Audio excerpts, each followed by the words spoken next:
स्थापकाय च धर्मस्य सर्वधर्मस्वरूपिणे अवतारवरिष्ठाय रामकृष्णाय ते नमः। जननीं शारदां देवीं रामकृष्णं जगद्गुरुं पादपद्मे श्रित्वा प्रणमामि मुहुर्मुहुः। नमः श्रीयतिराजाय विवेकानन्दसूरये सच्चित्सुखस्वरूपाय स्वामिने तापहरिणे। ঠাকুর মা স্বামীজির প্রিয় ভক্ত অনুরাগীবৃন্দ, আজকের অনুধ্যানে আপনাদের সবাইকে আন্তরিক স্বাগত জানাচ্ছি। আজ আমরা যে বিষয় নিয়ে অনুধ্যান করব আপনারা ইতিমধ্যেই তা জেনেছেন যে শ্রীমদ্ ভগবত গীতা, এইটি হলো আজ আমাদের অনুধ্যানের বিষয়। শ্রীমদ্ ভগবত গীতার আমরা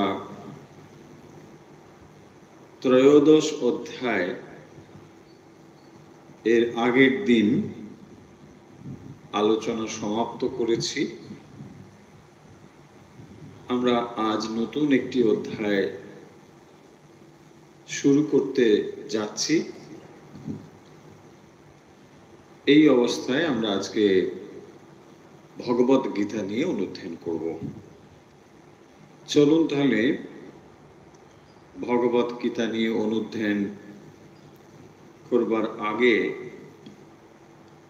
যে শ্লোকটি পাঠ করে আমরা ভগবত গীতা শুরু করি, আগে সেটি পাঠ করে নিই।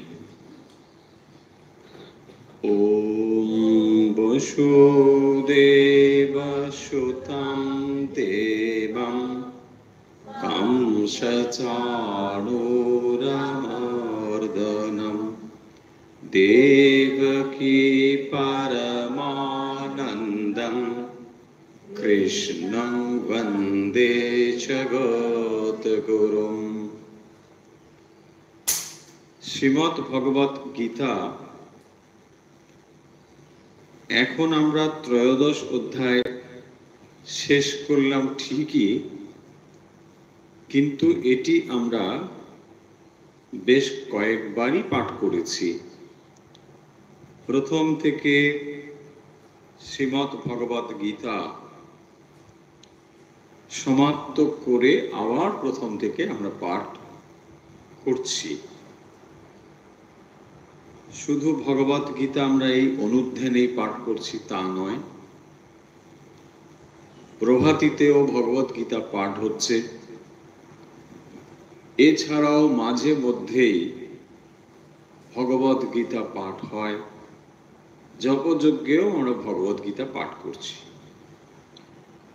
ফলে ভগবত গীতা কেবল অনুধ্যানে নয়, বিভিন্ন ভাবে বিভিন্ন অনুষ্ঠানে, অবশ্য তার আঙ্গিকগুলো আলাদা আলাদা, যাই হোক ভগবত গীতা আলোচনা বা পাঠ কিন্তু হচ্ছে। এখন নতুন একটি অধ্যায় শুরু করবার কথা। ত্রয়োদশ অধ্যায় শেষ করে চতুর্দশ অধ্যায়, কিন্তু এ পর্যন্ত আমরা ভগবত গীতাতে যা আলোচনা করেছি সেগুলো কি আমাদের মনে আছে, নাকি আবার নতুন করে সব আলোচনা করতে হবে? তাই যখন একটি অধ্যায় শেষ করে আরেকটি অধ্যায়ে আমরা যাচ্ছি, এই অবসরে বোধহয় পেছনের দিকের কিছু বিষয় একটু রিক্যাপ করে নিলে ভালো হতে পারে। অবশ্য এই 13টি অধ্যায় রিক্যাপ করা মানে বেশ অনেকটা সময় লাগবে, কারণ অনেক বিষয়ের মধ্যে রয়েছে। আমরা যদি তার ভেতরে নাও যাই, খুব সংক্ষেপে, মানে বার্ডস আই ভিউ যাকে বলে, এভাবেও যদি আমরা খানিকটা দেখি, তাহলেও দেখতে পাবো যে ভগবত গীতার ভেতরে আসলে যে বিষয়টি রয়েছে তা উপনিষদ থেকে কোনো অংশে আলাদা নয়। কারণ যখন আমরা উপনিষদ পড়ছি, তখন আপনি মনে মনে তৈরি হচ্ছেন যে বেদান্ত বা উপনিষদ পড়ব, কিন্তু ভগবত গীতা পড়তে গিয়ে নিশ্চয়ই এতদিনে এটা বুঝেছেন যে এটি উপনিষদ থেকে পৃথক কিছু নয়। যদিও এর মধ্যে সুবিধে হলো যে এই শ্লোকগুলোকে নানা রকম ভাবে বা নানা রকম দার্শনিক দৃষ্টিভঙ্গি থেকে বিশ্লেষণ করবার সুযোগ রয়েছে। যেমন প্রথম থেকে সমগ্র ভগবত গীতাকে দ্বৈত দৃষ্টিভঙ্গি থেকে একরকম ভাবে বিশ্লেষণ করা যায়, বেদান্ত অদ্বৈত ভূমি থেকে একরকম ভাবে তার উপস্থাপনা করেন, কিন্তু সমস্তই সেই ভগবত গীতারই ব্যাখ্যা। এরকম অনেক রকম বই রয়েছে, অনেক রকম আলোচনা রয়েছে। এখন ধরুন যদি একজন সাধারণ মানুষ তিনি ভগবত গীতা বুঝতে চান, কি পড়বেন? অনেক সময় এরকম প্রশ্ন আমাদের কাছে আসে যে আমরা কি বই, কোন বই পড়বো ভগবত গীতা বোঝার জন্য। তাদেরকে এই বক্তব্য তাদের প্রতি যে যদি আপনি ভগবত গীতার, দেখুন অনেকগুলো আমরা ধাপ যদি মনে করি, ধরুন একটা বিগিনার্স হতে পারে, একটা ইন্টারমিডিয়েট হতে পারে, একটা অ্যাডভান্স হতে পারে। ধরুন যদি 3টে স্তর ভেবে নিই, বিগিনার্স যারা, তারা কি জানতে চান? ভগবত গীতার অর্থগুলো জানতে চান, কি আছে এর ভেতরে, মূল ব্যাপারটা কি, এইগুলো। কারণ একটা বই বা যে কোনো একটি বই সবার ক্ষেত্রে গ্রহণযোগ্য নাও হতে পারে। কেন পারে? তার কারণ হলো, যদি আপনি খানিকটা হয়তো পড়েছেন, তখন আপনার ক্ষেত্রে ওই বইটি একরকম জেনেছেন, কিন্তু যখন আপনি একটু অ্যাডভান্স হয়েছেন, আপনি আর এক ধাপ এগিয়েছেন, তখন হয়তো আপনি একটু ফিলোসফিক্যাল আইডিয়ার ভেতরে যেতে পারেন। সেই কারণের জন্য আমরা এটাকে 3 রকম ভাগে ভাগ করছি। তো যারা ভগবত গীতার বিগিনার্স, তারা ওয়ার্ড মিনিং বা শ্লোকের টানা অর্থটা জানলেই মোটামুটি তাদের কাজ হয়ে যাবে, যে এর ভেতরে এইটা বলা হয়েছে, এটা বলা হয়েছে, বুঝে গেছি। যারা একটু ইন্টারমিডিয়েট, মানে আরেকটু ওপরের ধাপ, তারা কি করবেন? ঠিক আছে, অর্থটা বুঝলাম, এর সঙ্গে এর টিচিংসের আরেকটু আমরা কানেক্টিভিটি দেখতে চাই, কি আছে, কেন এইগুলো, বা আমাদের জীবনের সঙ্গে তার কি ব্যাপার, একটু গভীরে যাবেন। আরো যারা অ্যাডভান্স, তারা কি করবেন তাহলে? তারাও ভগবত গীতা পড়ছেন, তারা পড়ছেন ভাষ্য টিকা ধরে পড়ছেন। কিরকম? শঙ্কর ভাষ্য রয়েছে, শ্রীধর স্বামীর টিকা রয়েছে, এগুলো অন্যান্য টিকার থেকে বিখ্যাত, সেই জন্য বলা হচ্ছে। তো সেগুলো যখন আপনি পড়বেন, তার গভীরে গিয়ে নানা রকম ফিলোসফিক্যাল আইডিয়া, তখন ধরেই নেওয়া হয়েছে যে আপনি এর মিনিংগুলো বোঝেন বা মোটামুটি অর্থগুলো আপনার অজানা নয়। এখন সেই কারণের জন্যই ভগবত গীতা আমরা যখন ইন জেনারেল বলছি, যারা হয়তো খুব একটু অ্যাডভান্স তাদের মনে হবে এগুলো তো জানি, আবার যারা একটু ইন্টারমিডিয়েট গ্রুপের তাদের হয়তো খানিকটা ভালো লাগবে, খানিকটা এরকম হবে, আবার বিগিনার্স যারা তাদের হয়তো ভালো লাগলো। এইরকম এই জন্যই বৈচিত্র্যটা হয়। তাই যখন আমরা এগুলোকে সেকেন্ড স্তরে আবার নিয়ে আসছি, অর্থাৎ 2বার 3বার ধরে পড়ছি, ইনফ্যাক্ট ভগবত গীতা পড়ে শেষ করা যাবে না এই জন্য যে এর এই 700 শ্লোকের মধ্যে এত কথা, এত বিশ্লেষণ, এত ভাব, এত দার্শনিক মতবাদ রয়েছে যে এইটি আপনি পড়লে, যদি অন্য কোনো শাস্ত্র নাও পড়েন তাহলেও আপনার চলে যাবে। যদি না আপনার ইচ্ছে থাকে যে আমি অন্যগুলো জানতে চাই, সেটা আলাদা কথা। কিন্তু যদি আপনি শাস্ত্রের মূল জিনিসগুলো জানতে বা বুঝতে চান, তাহলে ভগবত গীতা আপনার কাছে যথেষ্ট, মানে যথেষ্ট, মানে যথেষ্ট থেকে বেশি, মোর দেন সাফিসিয়েন্ট। তো এখন কথা হচ্ছে যে আমরা তাহলে ভগবত গীতা, যারা অনেকে বলেন কিভাবে বুঝবো, কিভাবে জানবো, দেখুন বেশ অনেক বই আছে বাজারে, মানে অ্যাভেলেবেল, বাংলা ভাষায়, ইংরেজি ভাষায়, যে কোনো ভাষাতে রয়েছে। এখন সমস্ত বই বিগিনার্সদের জন্য যে ভালো বা সমস্ত বই আরেকটু অ্যাডভান্সদের জন্য ভালো এরকম নয়। এক একটা বই এক এক রকম আছে। তার মধ্যে ধরুন যদি আপনি এমনি শব্দ অর্থ, শ্লোকগুলোর অর্থ এটা জানতে চান, তাহলে বেশ কয়েকটি বই আছে, সেগুলো আপনি জেনে নিতে পারেন। নিশ্চয়ই স্বামী জগদীশ্বরানন্দজির যে বইটি আছে এটি বেশ ভালো, উদ্বোধন প্রকাশিত, বেশ ভালোই। অপূর্বানন্দজির বইটিও খুবই ভালো, সেখানে শব্দের অর্থ দেওয়া রয়েছে, যথাযথ রূপে রয়েছে। কেন এগুলো আমি বলছি আপনাদের, যে অনেক বই বাজারে থাকলেও সমস্ত বইয়ের দৃষ্টিভঙ্গি এক নয়। যদিও দেখুন এটা বিগিনার্সদের জন্যই হচ্ছে, এখানে শুধু ওয়ার্ড মিনিংটা থাকবে, খুব ফিলোসফিক্যাল ব্যাপার নেই এখানে। তবুও কিছু কিছু বইতে অর্থটি অত্যন্ত টেনে টেনে সাম্প্রদায়িকতা যুক্ত করে করা হয়। সাম্প্রদায়িকতা মানে অর্থটা কিভাবে নেবেন না, মানে তারা কোনো একটা বিলিফ সিস্টেমে ধরুন চলছে, অর্থটাকে ওই বিলিফ সিস্টেমের মধ্যে নিয়ে ফেলতে হবে, এইরকম একটা টেনে টেনে, এটাকে ইংরেজিতে বলে টেক্সট টর্চারিং। সো এই টেক্সট টর্চারিং অনেক অনেক বইতে রয়েছে। সো এইগুলো আমরা কিন্তু রেকমেন্ড করব না, হ্যাঁ, নাম বলবো না মানে পাবলিকলি। ফলে এই বইগুলো আপনারা যদি বেসিক জিনিসটা জানতে চান, তাহলে এটা আপনাদের যথেষ্টই হবে।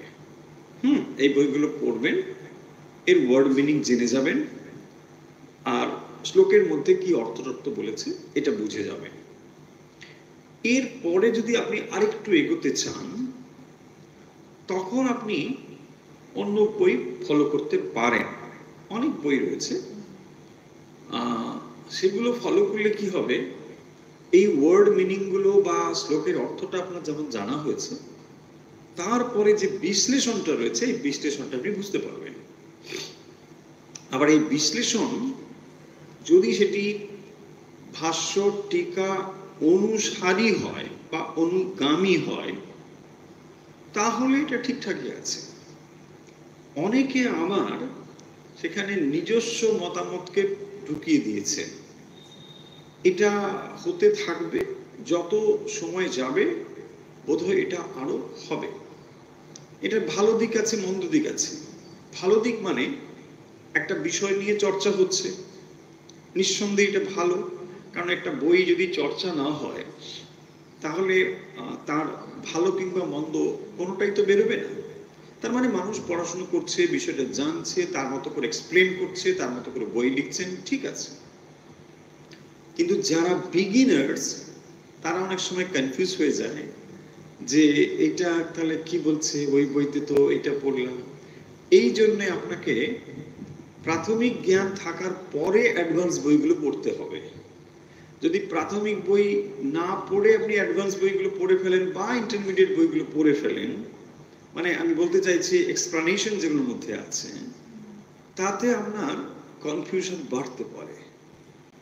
সেই জন্য না অনেক রকম ভগবদ্গীতা আছে, কিন্তু আপনাকে জেনে আস্তে আস্তে এগোতে হবে। আর অ্যাডভান্স কোর্সের জন্য আমরা বলবো যখন আপনি ভাষ্য সমেত পড়ছেন, মানে বিশেষ করে শঙ্কর ভাষ্য সহিত যে বইটি পড়ছেন, সেখানে বলবো এটা ঠিকঠাক আছে। অর্থাৎ যারা অ্যাডভান্স লেভেলের স্টুডেন্ট যারা পড়তে চান তারা এটা ঠিকঠাক আছে, এইভাবেই ফলো করবেন। তাই আমরা যে ক্লাসগুলো এখানে করছি, এটা আমরা কোনো একটা মানে ক্লাসিফিকেশন করে করছি তা না, ইন জেনারেল করছি, যেখানে সবাইকেই আমরা মোটামুটি স্পর্শ করতে পারি। যারা একটু অ্যাডভান্স আছেন তারাও যাতে কিছু থটস এখান থেকে পেতে পারেন, আবার যারা একেবারে বিগিনার্স তাদের জন্য রয়েছে। তো এইরকম ভাবেই আমরা মোটামুটি জিনিসটাকে সাজানোর চেষ্টা করেছি। দেখুন, খুব রাফলি যদি আমরা অল্প একটু ভাবে এগুলোকে আলোচনা করে নিই, তারপর যদি চতুর্দশ অধ্যায়ে যাই, এখানে প্রথমে আমরা যে ব্যাকগ্রাউন্ডটা সকলেই জানি, আমরা সেটাতে ইন ডিটেলসে যাব না, মানে একেবারে প্রথম অধ্যায় ধরে ধরে সেসব কথায় যাব না। কিন্তু যে ব্যাকগ্রাউন্ডটা রয়েছে, মানে ভগবত গীতা বলা হচ্ছে কুরুক্ষেত্র যুদ্ধে, এই তো মোটামুটি ব্যাপার যে কুরুক্ষেত্র যুদ্ধ হচ্ছে, সেখানে কুরু পাণ্ডব উভয় রয়েছেন, ভগবান স্বয়ং শ্রীকৃষ্ণ উপস্থিত রয়েছেন এবং যুদ্ধ হচ্ছে। সেই যুদ্ধে অর্জুন মানে যুদ্ধ করবে না বলে সিদ্ধান্ত করেছেন, এরকম একটা অবস্থা। তারপরে ভগবত গীতা উপদেশ দেওয়া হচ্ছে এবং ভগবত গীতা সমগ্র বলবার পরে অর্জুনের যে অবস্থা, তিনি বলছেন যে আমার মোহ চলে গিয়েছে, আমি এখন আপনি যা বলবেন আমি সেটা করব। তার মানে দেখুন, সমগ্র ভগবত গীতার মধ্যে ওটাই ছিল শিক্ষা, যে কিভাবে একজন মানুষের মোহ চলে যেতে পারে। যখন সে মোহগ্রস্ত হয়েছিল তখন একরকম ভাবে বিহেভ করছিল, আবার যখন মোহ চলে গেল তখন বলছে আমি এখন কিন্তু আমার যুদ্ধ করতে পারি। মানে যুদ্ধ করাটা সে তখন করবে না বলে ঠিক করেছিল, কিন্তু এখন বলছে যে আমি যুদ্ধ করতে পারি। তাই জন্য যদি আপনার কাছে ভগবত গীতা বই থাকে, একবার দেখে নিতে পারেন। একেবারে শেষ অধ্যায়ের শেষ শ্লোকটি দেখুন, একেবারে শেষ অধ্যায়ের শেষ শ্লোকটি, সেখানে বলছেন যে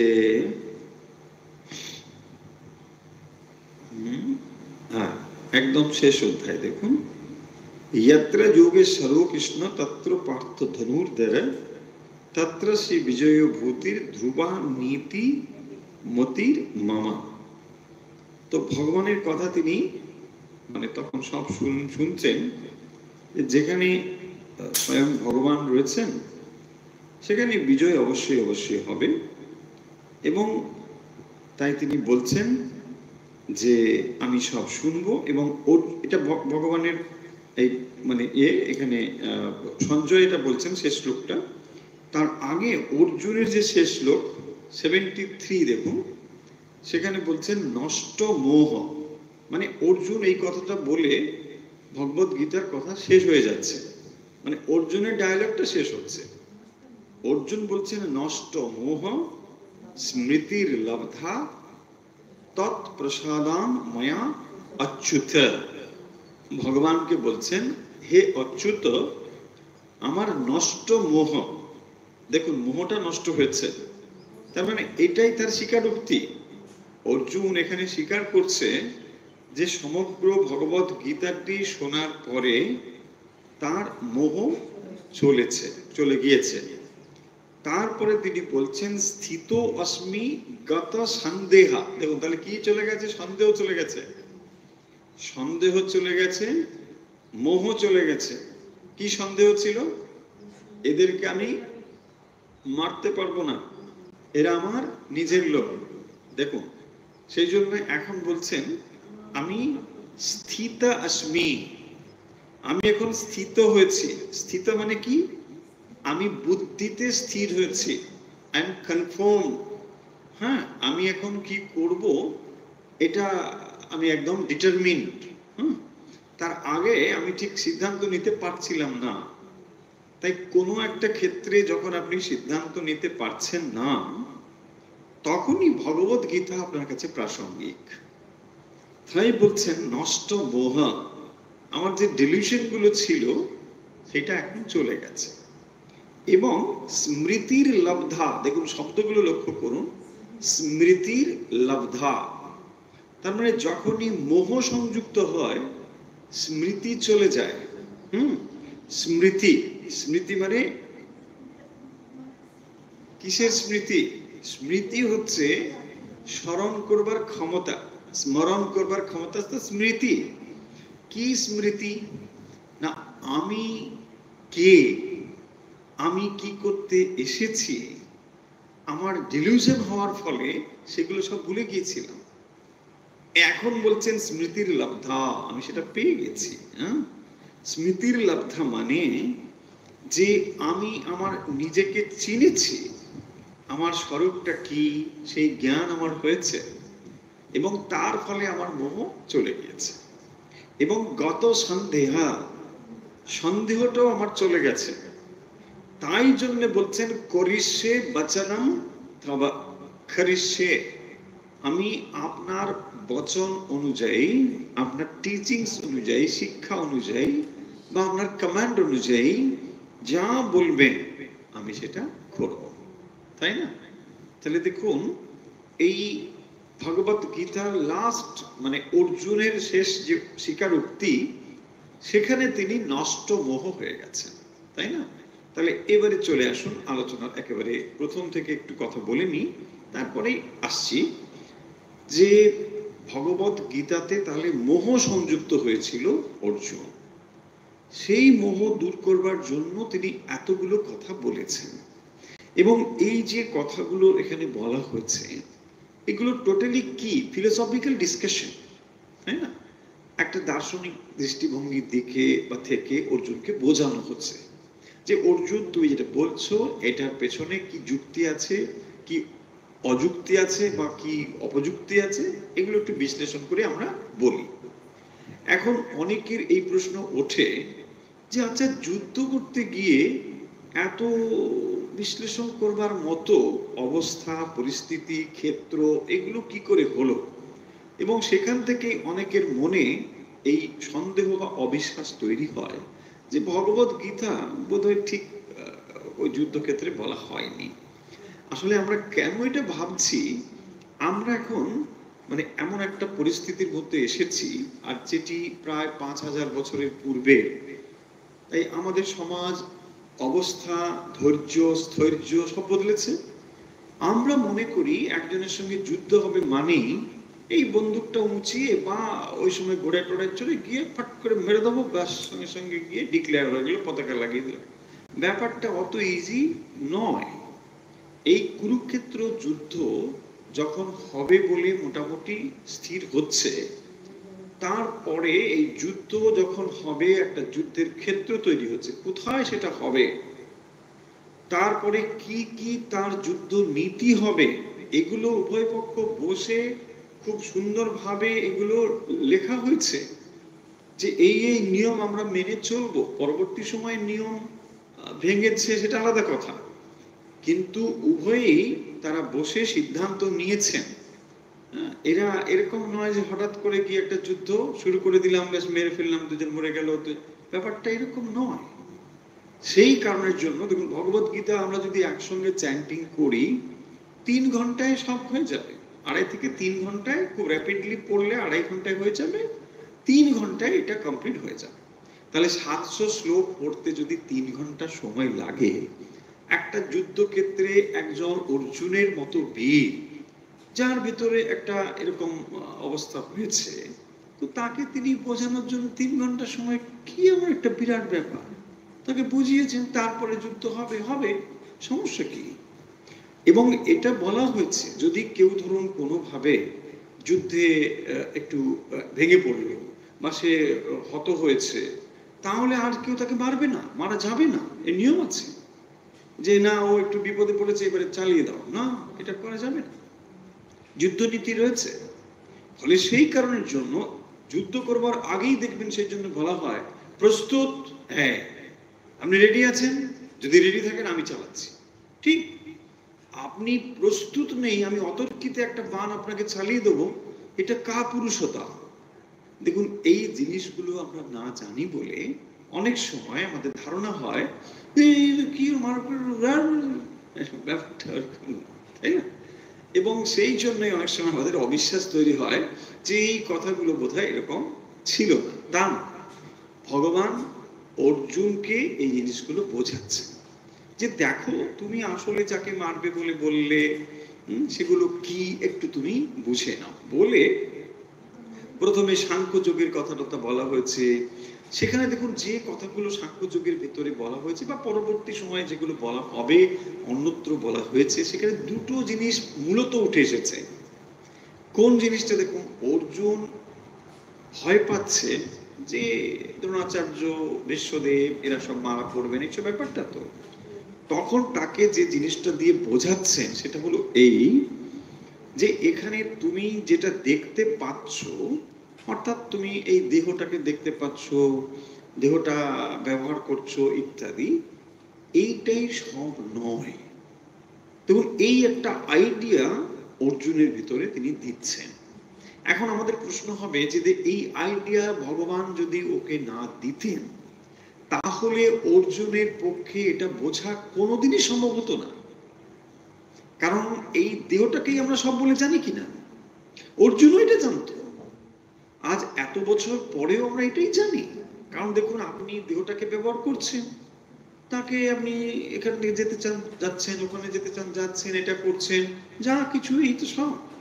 ফলে এখন একটা নতুন কথা তাকে বোঝাতে হবে, তাকে কনভিন্স করতে হবে, এবং কোথায়, ব্যাটল ফিল্ডে।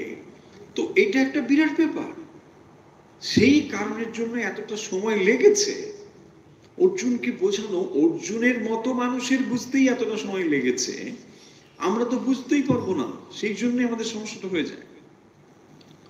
তাকে তিনি এই জন্য বলছেন যে দেখো এখানে মূলত দুটো জিনিস আছে। কি সেইটা, যে তুমি দেহটাকে যে বলছো, এই দেহর একটা ব্যাপার আছে আলাদা, আর এর মধ্যে একটা চেতন জিনিস আছে, তাকে তিনি আত্মা বলেছেন। ফিলোসফিও তাকে আত্মাই বলেছেন, তার আগে উপনিষদও তাকে আত্মাই বলেছেন। কিন্তু সেই আত্মা জিনিসটা কি, এই তো অর্জুন প্রথম শুনছেন যে একটা আত্মা বলে ব্যাপার আছে, এবং এই দেহটা মারা গেলে পরে সব কিছু শেষ হয়ে যায় না, তাই না? এই জিনিসগুলো দেখুন ওখানে আইডিয়াটা দিচ্ছে। কেন দিতে হচ্ছে আইডিয়াগুলো?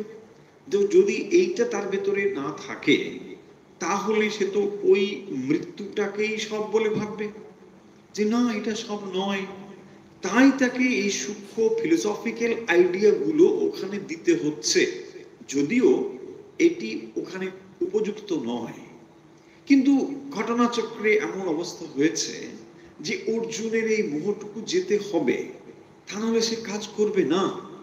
এবং সেই কারণে যখন ভগবত গীতা হচ্ছে দেখবেন, যখন মানুষ ডিপ্রেসড হয়, মানুষ যখন ভেঙে পড়ে, কোনো ক্ষেত্রে সে অবসাদগ্রস্ত হয়, সেখান থেকে তাকে দাঁড় করিয়ে আবার তাকে ফিরিয়ে নিয়ে আসা, আবার তার নতুন ক্ষেত্রে একই রকম ভাবে শক্তি সামর্থ্য নিয়ে অগ্রসর হওয়া, তার জন্যই এই ভগবত গীতা হচ্ছে একমাত্র এবং একমাত্র একটি শাস্ত্র, যেখানে অর্জুনকে প্রেরণা দেওয়া হয়েছে যে তুমি উঠে দাঁড়াও, আবার যুদ্ধ করো।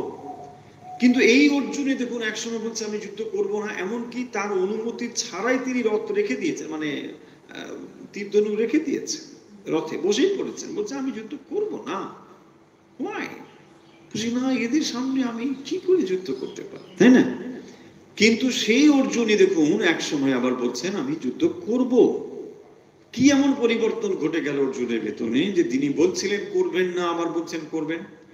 তার মানে এই আইডিয়াগুলো আমাদের কাছে জানা ছিল না বলে সেই জায়গাগুলো পরিষ্কার করে দিচ্ছেন ভগবান। তার জন্য কোথাও কোথাও দরকার হয়েছে একটু ক্ল্যারিফাই করবার, সেই জিনিসগুলো একটু বিস্তারিতভাবে বলা হয়েছে, আর কোথাও যেটা দরকার নেই সেটা বলে চলে গিয়েছে। তাই দুটো জিনিস এখানে বলতে গিয়ে তিনি বলেছেন যে দেহের সঙ্গে অর্থাৎ তার সঙ্গে ইন্দ্রিয় রয়েছে, সেগুলোর সঙ্গে বিষয়ের সংযোগ হয়, তার ফলে একরকম অনুভব হয়। তুমি বিষয়গুলোকে নিয়ে একরকম ভাবে জানতে পারো।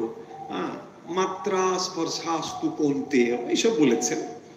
মাত্রা মানে মানে মানে যাকে আমরা কি করি মাপি, মাত্রা মানে মাত্রা স্পর্শাস্ত মানে ইন্দ্রিয়ের সঙ্গে বিষয়ের সংযোগ হলে কি হয়, আমরা যেন তাকে পরিমাপ করি, মেপে ফেলি, বলি না? চোখ দিয়ে কোনো একটা জিনিস কি করছেন, আসলে মাপছেন। মাপছেন মানে ওই বস্তুটা ওই দৃষ্টির দ্বারা যেন সীমিত হলো, পরিমিত হলো, মাপা হলো। সেই জন্য বলছে মাত্রা স্পর্শা, আপনি ইন্দ্রিয় দ্বারা যা অনুভব করছেন, এই সমস্তগুলো কোথায় যাচ্ছে না, আমি এটাকে ইংরেজি বুঝলাম। এই যে অনুভবটা আপনি করছেন, বলছেন এটা আপনার একরকম অনুভব হয়, বিষয়ের সঙ্গে সংযোগে এটা হয়। কিন্তু তোমার ভেতরে যিনি আত্মারূপে রয়েছেন, তিনি এগুলোর থেকে সম্পূর্ণ আলাদা একটা ব্যাপার রয়েছে, এবং তার জন্ম নেই, মৃত্যু নেই ইত্যাদি সবটা বলেছেন। তারপরে বলেছেন কৌমার যৌবন যেমন হয় এইভাবে চেঞ্জেস গুলো তোমার ভেতরে হচ্ছে দেহগত দিক থেকে, কিন্তু আত্মার ভেতরে এগুলো হয় না। দেখুন এই যে আইডিয়া গুলো আজকে আমরা পড়ছি, হাজার হাজার বছর পরেও এই আইডিয়া গুলো এখন আমাদের কাছে খুবই প্রাসঙ্গিক, কারণ এইগুলোই হচ্ছে আমাদের জীবনের মূল দর্শন। তাই এগুলো পুরনো হবে না কোনোদিনই, এগুলো চলছে।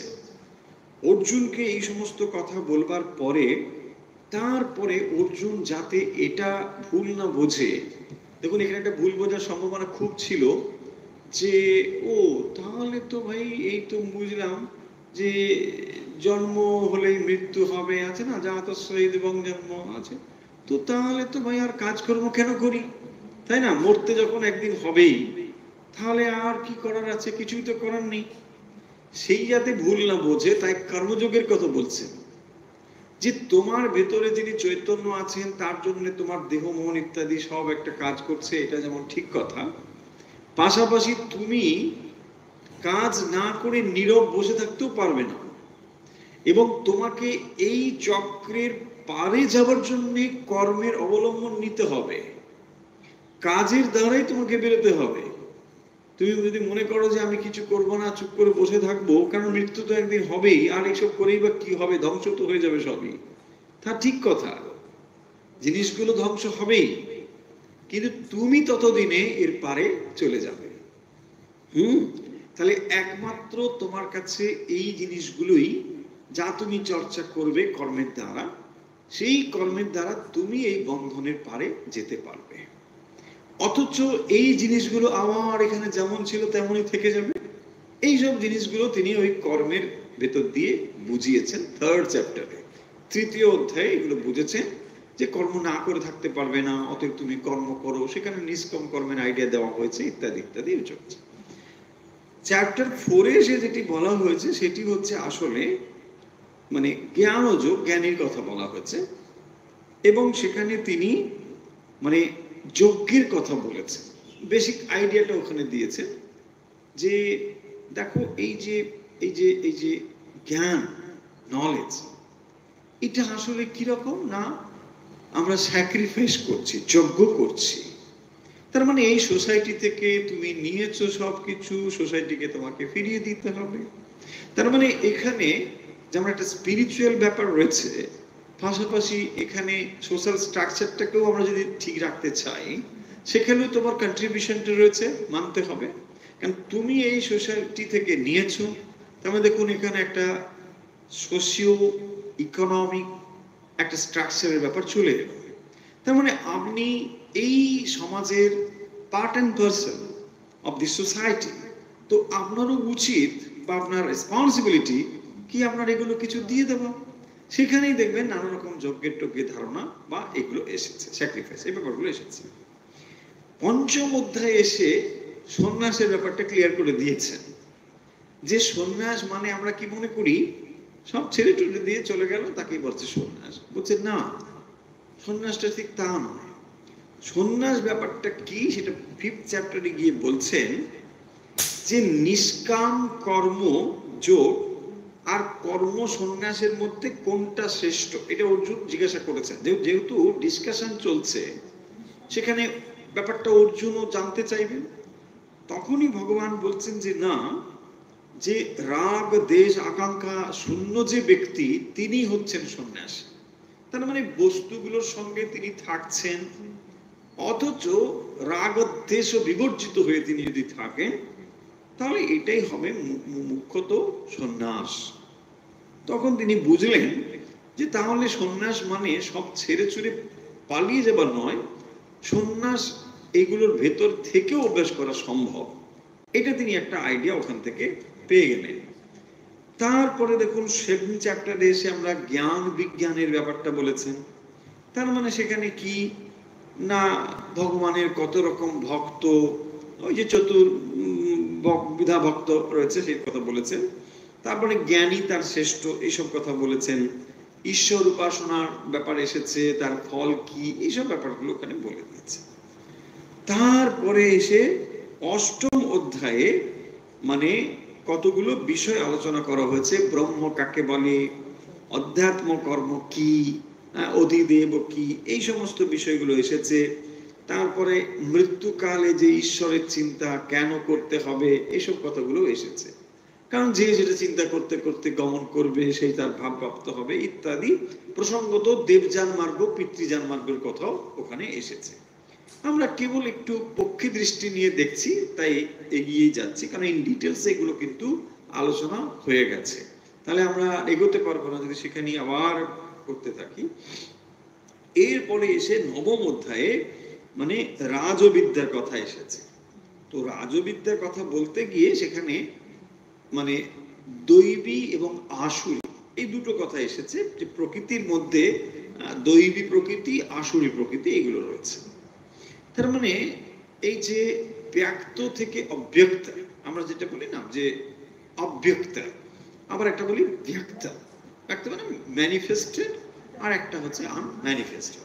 তো একটা অব্যক্ত থেকে ব্যক্ত, এই জন্য ভগবান বলছে না, দেখবেন যে ব্যক্ত মধ্যানি, মাঝখানটা কেবল ব্যক্ত, আর সামনেরটাও অব্যক্ত, আর ভবিষ্যৎটাও অব্যক্ত। তখন মানুষের জীবনটা এরকম। মানুষের জীবনটা যখন সে মাতৃগর্ভে আছে তার কোনো সেন্স নেই, কিছু বোঝে না, কিছু জানে না, ইভেন মাও জানে না, কেউ কিছু জানে না। যখন এখানে সে জন্মগ্রহণ করলো, সে 100 বছর থাকলো, ধীরে ধীরে ক্রমান্বয়ে বড় হচ্ছে ইত্যাদি ইত্যাদি। এই অংশটুকুই কেবল তার কাছে ব্যক্ত, তিনি জানেন, কিন্তু তার পূর্বের অবস্থা আননোন, কিছু জানা নেই। আমার এর পরে কোথায় তিনি যাচ্ছেন সেটাও জানা নেই। তার মানে একটা জার্নি দেখো, একবারে সেটা অব্যক্ত অবস্থা থেকে ম্যানিফেস্টেড হচ্ছে, আমার সেটা কারণে চলে যাচ্ছে, আমার ম্যানিফেস্টেড হচ্ছে, আমার কারণ, এইটা কন্টিনিউয়াসলি চলছে। দেখুন এই জিনিসগুলোর ভিতরে খানিকটা ফিলোসফিক্যাল ব্যাপার আছে, সেই জন্য এই জিনিসগুলো ভগবান বুঝিয়েছেন। এবং এটা বোঝাতে গিয়ে তিনি সৃষ্টি তত্ত্বটাও খানিকটা নিয়ে এসেছেন, যে তত্ত্বটা সাংখ্য দর্শনে খুব বড় করে বলা হয়েছে। সেটা যদি কোনোদিন নয়, আমরা অলরেডি বলেও দিয়েছি, সেটা বলতে গেলে অনেকটা টাইম লাগবে, তাই সেটাকে রিপিট করছি না। কিন্তু সেখানে কি বলা হয়েছে দেখবেন, যে ওই অব্যক্ত থেকে প্রকৃতি হলো, তো প্রকৃতি আমার তার নানাভাবে বিভাজিত করে এই সৃষ্টি করেছে। এইভাবে আমরা তার একটা ক্রম সেখানে দেখতে পাচ্ছি। এখানে এসে তিনি বলছেন, অর্থাৎ এই 9th চ্যাপ্টারে যেটি বলা সেটি এখানে দৈবী আসুরি যে প্রকৃতি সেইগুলো তিনি এখানে বলেছেন। এবং তারপরে বলেছেন যজ্ঞাদির ফল অনিত্য, ঈশ্বরের পুজোর কথা বলেছেন। আর সব থেকে বড় কথা এখানে বলা হয়েছে যে ভক্তি যদি কারো ভেতরে থাকে, সে মহাপাপী হলেও সে কিন্তু ভক্ত রূপে তাকে গণ্য করতে হবে। এখন এই কথাটা একটু কন্ট্রোভার্সিয়াল মনে হতে পারে, যে যদি কেউ পাপী হয়, বলছেন তাকে ভক্ত বলে ধরা হবে। কেউ যদি মহাপাপী হয়, সে যদি ভগবানের ভক্ত হয়, তাকে বলছেন সাধু রেব সমন্তব্য, তাকে সাধু বলে ধরবে। এখন মানেটা কি? এটা অনেক সময় কন্ট্রোভার্সিয়াল এই জন্য হয় যে তাহলে একজন মানুষ ধরুন খুবই খারাপ কাজ করেছে, এখন সে ভান করছে ভগবান ভগবান করছে, তাহলে তাকে কি সাধুকে ধরা হবে? এখানে ভান করে কথাটা বলা হচ্ছে না, যথার্থ রূপে। তার মানে দেখুন, যদি এটা না থাকতো তাহলে তাকে যে পাপী সে চিরকাল পাপী থেকে যাবে, তাহলে তার ভিতরে চেঞ্জেসটা আসবে কি করে? চেঞ্জেস আসতে পারবে এই জন্যই যদি তার ভেতরে এটা থাকে যে আমি ভুল করেছি, আমি আর করব না, বেশ হয়ে গেল। কারণ কি, এটা দুটো সাইমালটেনিয়াসলি চলবে না, যে আমি ভুলটাই করতে থাকি আর ভক্ত হতে থাকি। নো, এটা হবে না। সেই জিনিসটি পরিষ্কার করে দিচ্ছে শ্রীরামকৃষ্ণ কথার মৃত্যু তো এই কথা বলেছেন, যে যদি তুমি বুঝতে পারো এটা ভুল করেছো, ব্যাস তুমি ঠিক করে না, হয়ে গেল, কাজ শেষ। এছাড়া আর কোনো স্টিগমা নেই, কোনো পাপ বলে ব্যাপার নেই। তাই জন্য স্বামীজিও দেখবেন এটাকে খুব লিবারেল হইতে বলছেন, যে মানুষ ভুল করে, মানুষ আবার সংশোধন করে, মানুষ আবার এগিয়ে যায়, ব্যাস। তুমি একটা স্টিগমা লাগিয়ে তাকে পাপি পাপি বলে তাকে আরো আলো কালিমালিপ্ত করে কি করতে চাও, তাই না? সেই জন্য লাভটা কি? নেগেটিভিটি। মূল ব্যাপারটা হচ্ছে একটা নেগেটিভিটি, একটা পজিটিভিটি। So simple. এই জিনিসটা ওখানে বলা হয়েছে সাধুরই সমন্তব্য, এইসব ব্যাপারগুলো বলা হচ্ছে। দেখুন, এর হাজার হাজার দৃষ্টান্ত আছে। যদি আমরা রত্নাকরের কথা বলি, তো দস্যু রত্নাকর চিরকাল দস্যুই থেকে যেতেন। সাধুরই সমন্তব্য, তাকে সাধু কেন, তাকে সাধু শ্রেষ্ঠই ভাববো, কারণ তিনি বাল্মীকি হয়েছেন। তো তার ভেতরে এই পরিবর্তনের ইচ্ছে ছিল বলেই না তিনি বাল্মীকি হয়েছেন। এখন যদি আপনি বাল্মীকি বলেন পাপী বাল্মীকি, আরে বাপ রে বাপ, মহাপাপ হবে, তাই না? তিনি একসময় এটা করেছেন ঠিকই। তাহলে দেখুন, জীবনের দুটো এক্সট্রিম তার ভেতরে আমরা দেখতে পাচ্ছি। একদিকে যেমন নেগেটিভিটির এক্সট্রিম, আবার পজিটিভিটির এক্সট্রিম। ঠিক সেই জন্যই এটা ওখানে পেলাম। তারপরে আমরা জাস্ট এগিয়ে যাচ্ছি।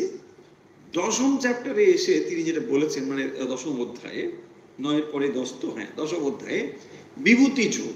এখন এই বিভূতি ব্যাপার মানে কি? যে তাহলে ভগবানের, তুমি তো বললে, আগেই বলা হয়েছে যে তিনি সর্বত্র আছেন, তিনি সর্বব্যাপী, এইসব কথা তো বলা হয়েছে। কিন্তু তাকে তো দেখা যাচ্ছে না, তাকে তো ইন্দ্রিয় দিয়ে বোঝা যাচ্ছে না।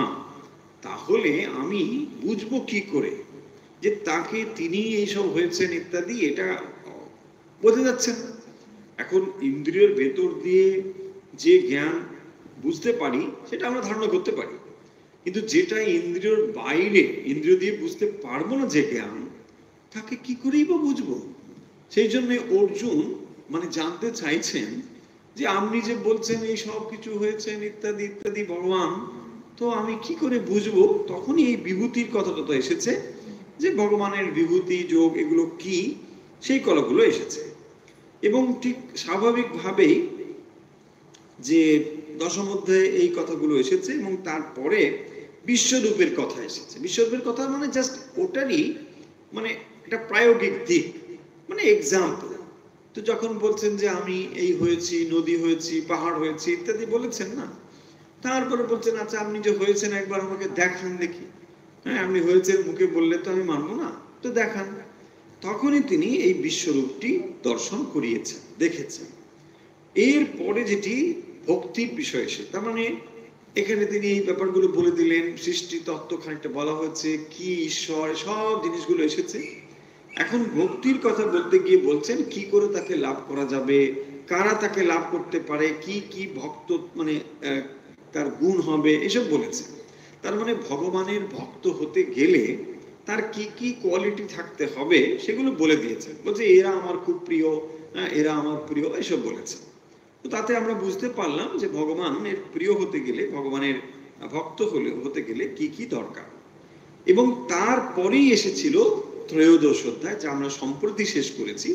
সেখানে আমরা দেখেছি কি না, ক্ষেত্র ক্ষেত্রজ্ঞ বিভাগ। তো তার মানে ওখানে ক্ষেত্র কি, ক্ষেত্রজ্ঞ কি, পুরুষ কি, প্রকৃতি কি, এই ব্যাপারগুলো ইন ডিটেলসে আলোচনা হয়েছে সেখানে। মানে দেখুন ওই তত্ত্ব তো দুটো জিনিসই এসেছে, এই দুটো জিনিস নিয়েই সব সময় কথা হবে এবং সব শাস্ত্রেই দেখবেন এইগুলোই চলতে থাকবে, যে এই দুটো জিনিস আমাদের সর্বদাই কনফিউশনে ফেলছে। দুটো ফেলছে মানে বাস্তবিক একটিই ফেলছে, একটি ফেলছে মানে একটাকে সবসময় নিগেট করা হচ্ছে। নিগেট করা মানে যেটা আপনি অনুভব করছেন সেই জিনিসটাকেই এখানে না বলে দেওয়া হচ্ছে। আপনি অনুভব করছেন আমি শরীর, আমি মন, আমি বুদ্ধি, এখানে আবার তৃতীয় বা দ্বিতীয় কে এসে হাজির হলো? আরে বাবা আমি তো আমি ইচ্ছে করলাম ধরলাম, আমি নিলাম, আমি খাচ্ছি, আমি করছি, আমি হোয়াটএভার। তো এইখানেই এসে তখন কনফিউশনটা হয়ে যাবে যে কেন এটাকে বুঝতে পারছি না। তাই দেখবেন এই অধ্যায় ওটাকে ডিটেলসে আরো ভগবান দিয়েছেন, বলেছেন যে না হলে দেখুন অর্জুনের ক্ষেত্রেও কনফিউশন হচ্ছে, অর্জুন এত উচ্চ অধিকারী সত্ত্বেও কনফিউশন হচ্ছে। আমাদের তো কা কথা, আমরা তো বুঝতেই পারবো না। বুঝতে পারবো না মানে আমাদের বুদ্ধি নানা কিছুর সঙ্গে মিশ্রিত হয়ে আছে, তাই জিনিসটাকে ধারণাই করতে পারছি না। এবং যত আমাদের বুদ্ধি নানা কিছুর সঙ্গে সংযুক্ত হয়ে যাচ্ছে তত কনফিউশন আরো বাড়তে থাকছে, কি আমরা বুঝতে পারবো। সেই জন্যই ভগবান ওইটাকে আরো ডিটেলসে বলছেন যে দেখো ক্ষেত্র আর ক্ষেত্রজ্ঞ দিয়েও তোমাকে বোঝাচ্ছি, যদি তুমি এদিক দিয়ে বুঝতে পারো তাহলে একটু বুঝে টুঝে নাও। তার মানে একটা ক্ষেত্র মানে একটা ফিল্ড, সেই ফিল্ডের ভিতরে একটা কিছু ঘটনা ঘটছে, সেইটি হচ্ছে আসল জিনিস। মূল ব্যাপারটা এই। দেখুন আমরা যখন ভাবি না এই যে দেহটা প্রাণ সংযুক্ত হয়ে একটা দেহ চলছে, প্রাণের কাজ চলছে, এখন তার মানে এই প্রাণের কাজটা যখন চলে তখন আপনি তার ভিজিবিলিটি দেখতে পাচ্ছেন, এটা দেখা যাচ্ছে প্রাণের কাজ চলছে, স্পন্দন হচ্ছে, ইত্যাদি ইত্যাদি। কিন্তু এটা যদি ভগবান নিজে না বলতেন তাহলে আমরা বুঝতাম না কেন আমরা একটা স্প্রিংকে যখন আমরা পুতুলকে যখন স্প্রিংটা ঘুরিয়ে দিই তখন পুতুলটা নাচতে থাকে। এখন এই পুতুলটা যখন আমি নাচা দেখছি তখন আমি কি ভাববো, পুতুলটা ইটসেলফ নাচছে, পুতুলটাকে আপনি নাচতেই দেখছেন, তো পুতুলটাকে নাচতে দেখলে ভাবছি পুতুল ইটসেলফ নাচছে। কিন্তু যখন আপনি এই তত্ত্বটা যদি জানেন যে ওখানে কেউ একটা চাবি ঘুরিয়েছে তখনই তো আপনি বুঝতে পারবেন তাহলে এই পুতুলের নাচাটাকে আমরা কেবল দেখছি, শরীরটাও যেন প্রাণ সংযুক্ত, প্রাণ সংযুক্ত হলেই শরীরটা অ্যাক্টিভ হবে তা নয়। তাহলে এই প্রাণটা এলো থেকে, প্রাণ কিভাবে কাজ করছে সেই জিনিসগুলো বোঝাতে গিয়ে সূক্ষ্ম সূক্ষ্ম ব্যাপারগুলো আছে বলেই এতগুলো কথা বলতে হচ্ছে। কারণ দেখুন স্যাটেলিটি না থাকলে দুম করে একটা জিনিস বলে দেওয়া কোনো খুব ব্যাপার না, বলে দেওয়া হয়ে গেল, তাই না? কোনো ব্যাপার না। ধরুন একজন তাক করে আছে, আমি বলছি দেখো ওখানে দুটো তিনটে জিনিস আছে দাঁড়িয়ে, হ্যাঁ ওকে মারো, তা নয়। আমি যখনই ও যদি এরকম হয়ে থাকে, সংযম না থাকে, আমি বলি দেখো যেটা মারতে হবে তার ডান দিকে লাল জিনিস একটা আছে, ধরুন কথার কথা বলছি, তাহলে আপনি কি দেখছেন, যেই মুখে বলছি দেখো লাল জিনিসটার বাম দিকে যেটা ওটা মারতে হবে, আমি যদি সংযত না থাকি, সূক্ষ্মতা যদি না থাকে, বামটাকেই মেরে ফেলবে, যেটা মারার দরকার নেই, বা হয়তো লালটাকেই মেরে ফেলবে। আমি যেটা বোঝাতে চাই, 1 নম্বরের পাশে যে 2 নম্বর আছে ওটাকেই তাক কর, কথার কথা। তাহলে আমি 1 নম্বর শব্দটা যেই উচ্চারণ করলাম সঙ্গে সঙ্গে আপনি ভাবলেন ওটাই বোধহয় মারতে পেরেছে, দাও মেরে দাও। ভুল হলো কিনা? এই যে সূক্ষ্মতাটা, সেই জন্য তাকে সংযত করাচ্ছে, দাঁড়াও দাঁড়াও দাঁড়াও, আস্তে আস্তে বোঝো বোঝো কোন জিনিসটা ফাইনেস্ট, এটা বুঝতে হবে। কেন বুঝতে হবে আমরা আগেও বলেছি যে দেখুন যখন আমাদের বুদ্ধি কোনো সূক্ষ্মতাকে না ধরতে পারে তখন তার নানা রকম ভুল ব্যাখ্যা হয়, অপব্যাখ্যা হয়, ঠিক জিনিসটা বুঝতে পারি না। সেই জন্য বুদ্ধির সূক্ষ্মতা দরকার। দেখুন যে জিনিসটি ব্লেড দিয়ে কাটা যায় সেটা নিশ্চয়ই আপনি কাস্তে দিয়ে কাটতে পারবেন না বা অন্য কিছু দিয়ে কাটতে পারবেন না। তার মানে যে জিনিসটি সূক্ষ্মতা দিয়ে যেটাকে কাটার প্রয়োজন হবে সেই জিনিসটিকে সেভাবেই কাটতে হবে, তা নাহলে হবে না। কারণ এখানে আত্মতত্ত্বকে বোঝানো হচ্ছে, ফাইনেস্ট কোথায়, যে জিনিসটিকে বলছেন উপনিষদ অনর অনিয়ান মহত মনিয়ান, তিনি অনুর থেকে অনু, অনু মানে আপনি বুঝলেন চলে যান, বলছেন না না না ওরকম নয়। তিনি সেটাকে বোঝাতে গিয়ে কতগুলো কথা সেখানে উপনিষদ বলছেন বলছে আচ্ছা এটা কি ধানের মতো? বলছে না, ধানের মতো না, ধানের থেকেও ছোট। তারপর বলছে জবের মতো? বলছে না, জব না, জবের থেকেও আরো ছোট। বলছে আচ্ছা তাহলে এটা কি ওই ওই যে শ্যামার চাল হয়? বলছে সেই রকম? বলছে না না না, তার থেকেও আরো সূক্ষ্ম। দেখুন এই মানে এই কোনোটাই নয়, এগুলো এগুলো জাস্ট উপমা, মানে সূক্ষ্মতা বোঝানোর জন্য বলছেন। কারণ যদি চাল হয়, সেই চালটাও কিন্তু মাইক্রোস্কোপিক, যত ছোট হোক সেটা matter, it is not matter. কিন্তু আপনাকে বোঝাবো কি করে? তাই সূক্ষ্মতা ভাবে ধীরে ধীরে ধীরে ধীরে বোঝাচ্ছেন। এটাকে বলে অরুন্ধতি ন্যায়। অরুন্ধতি ন্যায় মানে একটা সূক্ষ্ম জিনিসকে বোঝাতে গেলে স্থূল থেকে বোঝাতে হয়। সেই জন্য আগে আপনাকে স্থির করতে হয়, দেখো এটা দেখতে পাচ্ছ? বলছে হ্যাঁ দেখতে পাচ্ছি। ওর পাশে দেখো, ওইদিকে দেখো, এই এটাকে বলে অরুন্ধতি ন্যায়। তো এই জন্য সূক্ষ্ম জিনিস বোঝাতে গেলে আগে স্থূল দিয়ে ধীরে ধীরে তারপরে আপনাকে বোঝাতে হবে। তাই এত ব্যাপার, এত চ্যাপ্টার, এত জিনিস রয়েছে। তার মানে এটা স্যাটেলিটি আছে। দেখুন এই জিনিসগুলোতে যদি আপনি ধৈর্য হারা হয়ে যান, বুঝি বাবা তাহলে কিছু করার নেই। কিন্তু যদি মনে করেন যে এইগুলোর ভেতরে সূক্ষ্মতা আছে, কিন্তু জানার বিষয়ও আছে, বোঝানো ব্যাপার আছে, তাহলে আপনার কাছে ইন্টারেস্টিং বলে মনে হবে। এর যে ইন্টারেস্টিং মানে ব্যাপারটা উপন্যাস পড়ার থেকে, গল্প পড়ার থেকে আপনার আরো বেশি ইন্টারেস্টিং মনে হবে। কেন মনে হবে? দেখুন স্টোরি যেটা পড়ছেন, আপনি এন্ড করলেন স্টোরি, তারপরে আপনার কি হলো? নাথিং প্লাস নাথিং মাইনাস, আপনি যেখানে ছিলেন ওখানেই আছেন, শুধু খালি মাঝখানে খানিকটা সময় গেল, দুদিন ধরে ওইটা নিয়েই ডুবেছিলেন। মানে মানুষ চায় কোনো একটা নিয়ে ডুবে থাকতে, মানে এমনি ছাড়া থাকা যায় না তো। সেই জন্য দেবেন কেউ তরল পানীয় নিয়ে থাকে, কেউ মানে বই নিয়ে থাকে, যে যেখানে মানে আনন্দ খুঁজে পায় সে সেখানে নিয়ে থাকে। কিন্তু আসলে ওই কি হয়, নিজেকে ভুলে থাকার ব্যাপার, তাই না? নিজেকে ভুলে থাকার জন্যই দেখবেন সে কোনো একটা কিছু অবলম্বন নিয়ে ভুলে থাকে। কিন্তু এখানে যে আপনি সত্যটা পাবেন, এটা হচ্ছে একেবারে নেকেড ট্রুথ, একদম সত্যি কথা। এবং সেই সত্যি কথাটা কার সম্বন্ধে? আপনার নিজের সম্বন্ধে। তো নিজের সম্বন্ধে আপনার জানবার আগ্রহ যদি থাকে, তখন আপনার এই জিনিসগুলো খুব ইন্টারেস্টিং হবে। তা না হলে আপনার মনে হবে দূর, ইটস ভেরি ভেরি বোরিং, তাই না? It's very boring. হ্যাঁ, লোকে কি করে যে এগুলো নিয়ে থাকে, বাবা ছাড়ো ছাড়ো, টিভি ছাড়ো, তাড়াতাড়ি ছাড়ো। হ্যাঁ না না, কিন্তু ইন্টারেস্টিং আছে। তো সেই জন্য আজকে আর হবে না, কিন্তু মূল ব্যাপার হলো একটু রিক্যাপ করা হলো, একটু ঝালাই হলো যে এবারে যে অধ্যায়টি আসছে, অর্থাৎ এর পরে যেটি আসছে চতুর্দশ অধ্যায়, এটি খুব ইন্টারেস্টিং। প্রত্যেকটি ইন্টারেস্টিং কেন জানেন তো? এই ভগবত গীতার ভেতরে যে কথাগুলো বলা হয়েছে, দেখুন মানুষ যখন যুদ্ধক্ষেত্রে কাউকে ইন্সপায়ার করছেন, তখন নিশ্চয়ই আলফাল কথা বলার জায়গা নেই, তখন কিন্তু আজে বাজে কথা বলার জায়গা নেই। কারণ বেশি কথা বললে তখন সময় কোথায়? যুদ্ধক্ষেত্র, খুব অপ্রাসঙ্গিক কথা হবে না। তাই যত তাড়াতাড়ি সম্ভব তিনি জিনিসগুলোকে বুঝিয়েছেন। কিন্তু যেখানে যেখানে মনে হয়েছে যে এটা হয়তো বুঝবেন না অত সহজে, তখন একটু একটু এখানে দিয়েছে, এই জন্য প্রাসঙ্গিক কিছু কথাবার্তা এসেছে। কিন্তু বাকি জিনিসগুলো এখানে, বিশেষ করে চতুর্দশ অধ্যায় যেটা হবে, সেটা আপনাদের একটু আউটলাইন দিয়ে রাখি, যেহেতু আপনারা শুনছেন, ফলে আমি ধরে নিতে পারি যে এ সম্বন্ধে আইডিয়া আছে। তো ব্যাপারটা হচ্ছে কি, চ্যাপ্টারের নাম শুনলেই বুঝে যাবেন, গুণত্রয় বিভাজ্য। এখন গুণত্রয় মানে তিনটে যে গুণ, এই গুণ তিনটের বিভাজন কেন দরকার? কেন দরকার মানে যে তিনটে গুণ আসলে আমরা পরিচালিত হচ্ছে তিনটে গুণের দ্বারাই। দেখুন যাকে আমরা নিজেরা বলি যে আমরা খুব ফ্রি, আমরা খুব স্বাধীন, কিন্তু তা নয়। আমরা সব কন্ডিশন হয়ে আছি, সব কিছু কন্ডিশন হয়ে আছে। ইভেন আপনি যে মাইন্ডটাকে বলছেন আপনার নিজের মাইন্ড, এটাও কন্ডিশন হয়ে আছে। সবই কন্ডিশন মাইন্ড নিয়ে আমরা চলছি। ধরুন আপনি যেভাবে ছোটবেলা থেকে বড় হচ্ছেন, যে স্কুলে পড়েছেন, সেখান থেকেই কন্ডিশনিংটা শুরু হচ্ছে, তার দ্বারাই আপনি পরিচালিত হচ্ছেন।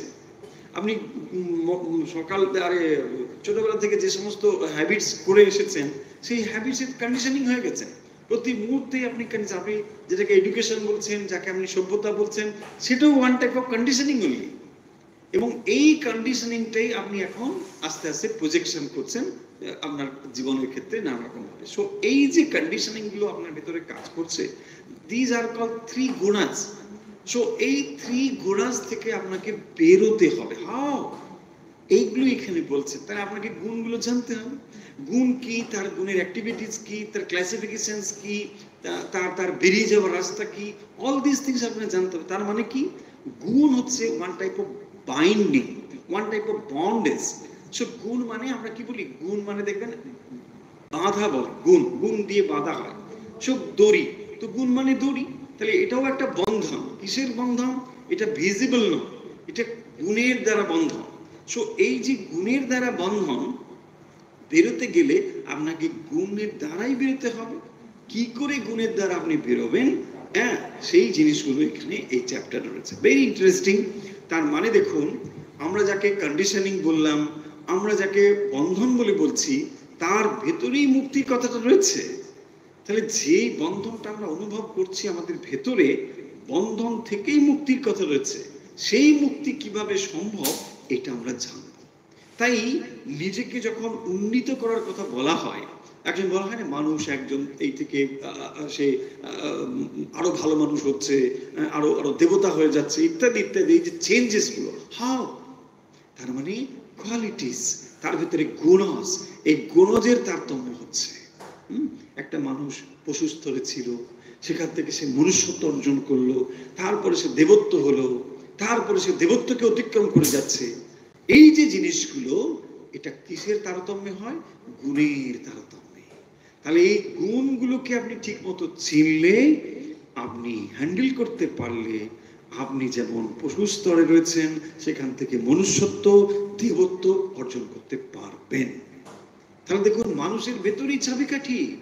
ভগবান সেই জন্য এখানে এই পরম জ্ঞান অর্জনকে দিচ্ছেন, যে কিভাবে মানুষ এইগুলোকে হ্যান্ডেল করতে পারলে নিজে দেবতা হয়ে যেতে পারে, এবং কি করে তিন গুণের পারে যেতে পারে, বিয়ন্ড অল দিস কোয়ালিটিস, সেটাও সেখানে বলা হয়েছে। হ্যাঁ, নিশ্চয়